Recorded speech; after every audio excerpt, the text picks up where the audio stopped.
Maintenant que je viens de vous montrer le routing un peu particulier qu'on avait dans cette technique pour les instruments, on va passer au routing aussi particulier des voix.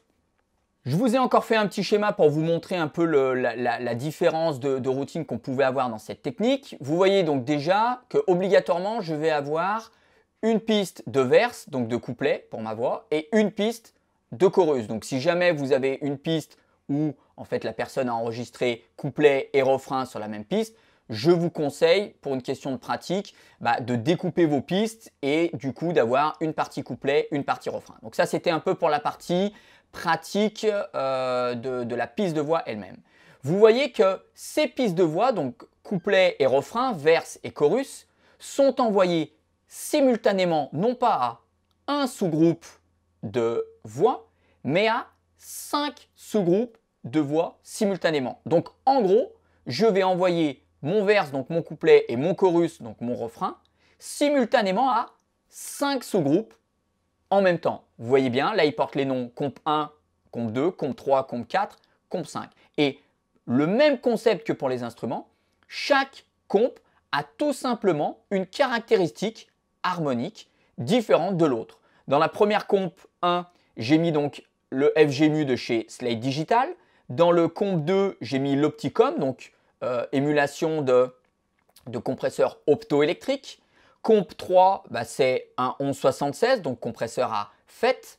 Comp 4, j'ai mis un SMAC, mais vous pouvez mettre toute émulation de distresseur, puisque le SMAC est une émulation du distresseur.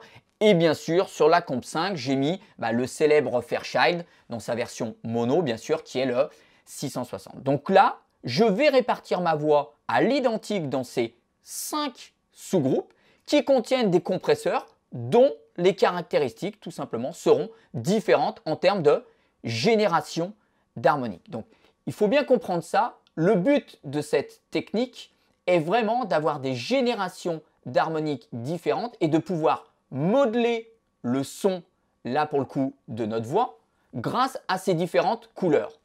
Donc là, je vais pouvoir faire quoi avec ce schéma de 5 compresseurs? Je vais pouvoir faire des automations entre les 5 sous-groupes pour me permettre de modeler un son de voix qui peut-être pourra être différent entre le couplet, le verse et le chorus.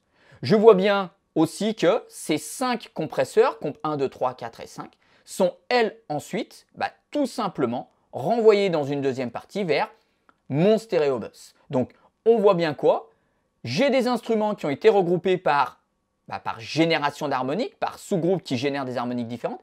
Et là aussi, j'ai des voix qui vont être réparties à l'identique dans 5 sous-groupes qui contiennent 5 compes dont les caractéristiques harmoniques sont différentes. Donc on comprend bien que vraiment le but de cette technique développée par Michael Brauer, c'est vraiment d'avoir des grains, des sons différents et de pouvoir modeler un instrument, un groupe d'instruments ou une voix selon les harmoniques générées.